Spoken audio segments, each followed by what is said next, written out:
आपण जाणता काल आदरणीय उद्धवजी ठाकरे साहेब आणि राजसाहेब ठाकरे यांनी दोघांनी पत्रकार परिषद घेऊन आपली भूमिका विशद केलेली आहे. मूळ मुद्दा असा आहे की माझ्या दृष्टीने सत्याचा विजय झाला आणि सगळ्यात आनंदाची गोष्ट कोणती तर ही सगळं पहिल्यांदा आदरणीय उद्धवजींनी जाणलं. देशामधला पहिले राजकीय नेते ज्यांनी त्यांना झुरळ म्हटल्यानंतर पहिली प्रतिक्रिया दिली होती की या युवा पिढीला तुम्ही झुरळ म्हणू नका. इथपासून सुरू करून त्यांनी जे त्यांना समर्थन केलं आणि मला स्वतःला त्यांनी सांगितलं तुम्ही दिल्लीत जाऊन त्यांना भेटा. मग मला वाटतं राजकीय नेता मी पहिल्यांदा भेटलो होतो आणि तिथं व्यासपीठावर मी भाषणही केलं होतं आणि त्यानंतर आपण पाहिलं की सगळ्या राज्यकर्त्यांच्याकडे उद्धवजी ठाकरे यांनी सुरुवात केली. मग आमचे राजसाहेब ठाकरेसुद्धा सोबत आले. हा जो काही नंतर सगळ्याच राजकीय पक्षांनी पाठिंबा दिला सुरू केली. म्हणून मुद्दा असा आहे की हे सरकार अखंड भ्रष्टाचारात बुडालेलं आहे. बरं, नैतिक भ्रष्टाचारसुद्धा आहे आणि अधपतन आहे. तर त्याच्यामुळे याच्याबद्दलचा त्रागा राग व्होल्कॅनिक ज्याला असं म्हणतो की जो असतो लाव्हा आतमध्ये खदखदत असतो, तो लाव्हा तरुणाईमध्ये खदखदत होता, जनमनात खदखदत होता. तो लाव्हा बाहेर पडला आणि ज्यांना झुरळ म्हणून सच चिरडून टाकू म्हणजे सुप्रीम कोर्टाचे सरन्यायाधीश हिंमत करतात की या युवा पिढीला सरन्याय कॉक्रोच बनण्याचं आणि तेवढ्यावर ते थांबत नाहीत.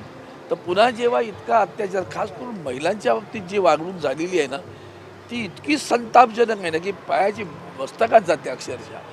की ज्या पद्धतीनं मुस्कटात मारलेली आहे, छातीवर उभं राहून ते गाळा जपतायत.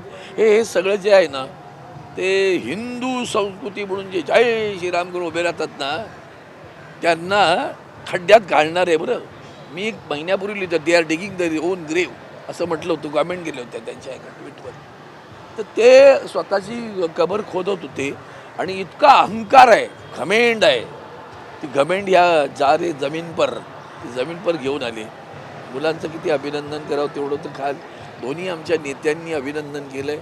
आणि मग मधल्या काळामध्ये लोकसभेचं अधिवेशन सुरू झाल्यानंतर सुद्धा देशातील सर्व विरोधी पक्षांनी एकजूटपणानं या विषयावर लोकसभा चालू दिली नाही आणि राजीनामा घ्या तरच चर्चा करू अशी भूमिका घेतली.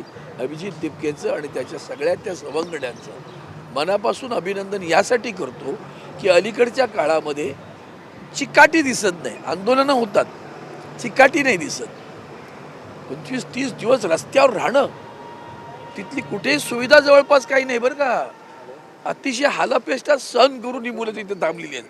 अनेकदा ते व्यासपीठ तोडलं गेलं, पडदे लावून कसे पांढरे फडके लावून त्या वांगचुकला म्हणजे त्यांचा मॉरल ज्याला आपण म्हणतो नीतिधैर्य खच्ची कसं करता येईल याचे सगळे प्रयत्न झाले तरीसुद्धा झुरळं परत येत राहिली. बरं का, हे जे येणं आहे ना त्याने मी अतिशय स्तंभित आहे. कारण मी आंदोलनात आम्ही उभे राहिलो शिवसेनेच्या, पण ही जी चिकाटी आहे ना आंदोलनाची तिला तोड नाही आहे. तुम्ही दांडे मारा, काट्या मारा, आम्ही तिरंगा घेऊन उभे राहणार.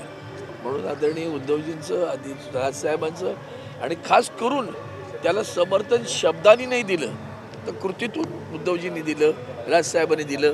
इथंच आदित्यजींच्या नेतृत्वाखाली प्रचंड मोठी निदर्शनं झाली आणि तरुणाई इथं जमली. त्यांनीसुद्धा एक मोठं बळ की मुंबईच्या आर्थिक राजधानीमध्ये शिवसेना ज्या पद्धतीने उभी आहे ती पाहिल्यानंतर त्यांना आता कळलं की आपल्याला वाकावं लागेल, कमरेत वाकावं लागलं. बरं, नुसती मान्य वाकावं.